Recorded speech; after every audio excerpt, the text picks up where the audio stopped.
সবজি দিয়ে বড়া বানাবো, এই যে সরিষা ফুলের বড়া বানাবো। এগুলো হচ্ছে ওয়াও,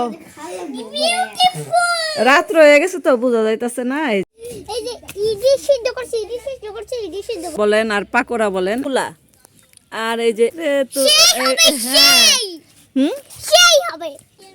বড়ার সাথে এই যে পেঁয়াজ পাতা গুলো দিয়ে আজকে বড়া হবে। আজকে দেখাবো। আজকে আমি 5 পদের পাকোড়া বানাবো। আলু, সরিষা ফুল, পাঁচমিশালি শাক এবং হচ্ছে মূলা, ফুলকপি দিয়ে পাকোড়া বানাবো। তো এখন দেখেন পাকোড়া খাওয়ার জন্য সবাই বসে রয়েছে। এই যে দেখেন এগুলা কি দিয়ে বানাবো সেগুলা দেখাইতেছি। ওরা সবাই বসে রয়েছে, কখন পাকোড়া হবে তখন খাবে। ওরা তো বসে রয়েছে এগুলা পাকোড়া খাবে, কিন্তু আমার তো এই চাল ডাল এগুলা বাটতে হবে, আদা রসুন জিরা এগুলাও বাটতে হবে, তারপর না আমি পাকোড়া বানাতে পারবো। কিন্তু ওরা তো পাকোড়ার জন্য একদম সবাই শুরু করছে যে পাকোড়া জলদি জলদি বানাও।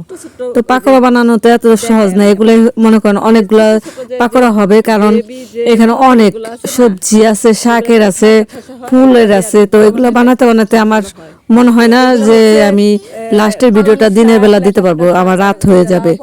তো এই যে আমি শুরু করছি, এখনই শুরু করব। এগুলো বাটবো, তারপরে পাকোড়া বানাবো, কিভাবে বানাই আপনাদের দেখাবো। মানে আমি তো বানাইছি, কিন্তু আপনাদের দেখাবো যে কতটুকু বানাইছি। আর জানেন এই পাকোড়া বানাইতে বানাইতে ওরা অর্ধেকটা পিছন থেকে নিয়ে খায়া ফেলাইছে। তো লাস্টে দিয়ে আমি আপনাদের দেখাইতেছি কতগুলা পাকোড়া হয়েছে। ওগুলা দেখলে আপনারা আন্দাজ করতে পারবেন যে কতগুলা পাকোড়া হয়েছে। তাহলে রাত্রে হবে না কেন, অনেক রাত হয়ে গেছে। এই যে ডিম নিচে, ডিম বাহিরে মেয়োনিজ খাইতে পারি না, এর জন্য নিজেরাই ঘরে মেয়োনিজ বানাবো। তো মেয়োনিজ দিয়ে পাকোড়া খেতে খুবই ভালো হয়। তো এগুলা রেডি করতে মনে করেন অনেকটা সময় লাগছে। তো বাচ্চারা তো এখন পাগল হয়ে রয়েছে, আশেপাশে সবাই খাবে। তো সবাই যে এগুলা হচ্ছে বেসনের সাথে মশলা কি কি দিছি, সব আদা রসুন বাটা জিরা বাটা এগুলা দিয়া। তো এগুলো বাড়তে করতে অনেকটা সময় লাগছে, কিন্তু এরা তো বসে রয়েছে খাবার জন্য।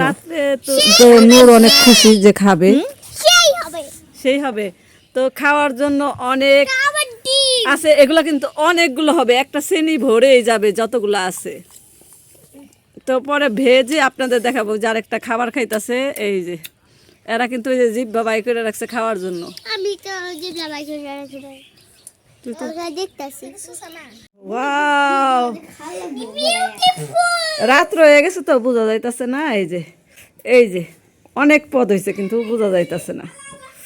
মেয়োনিজ, এই যে এটা হলো শাকের, এটা হচ্ছে আলু। ভিডিওটা ভালো লাগলে বেশি বেশি শেয়ার করে দিবেন, আমার চ্যানেলটি সাবস্ক্রাইব করে দিবেন, বেল আইকনটি বাজিয়ে দিবেন যেন আরো নতুন নতুন ভিডিও চলে যেন আপনাদের কাছে পৌঁছে যায়। আর ভিডিওটা কেমন লাগলো অবশ্যই কমেন্টস বক্সে জানিয়ে যাবেন। এখানে বিদায় নিচ্ছি, সবাই ভালো থাকবেন, সুস্থ থাকবেন, আল্লাহ হাফেজ।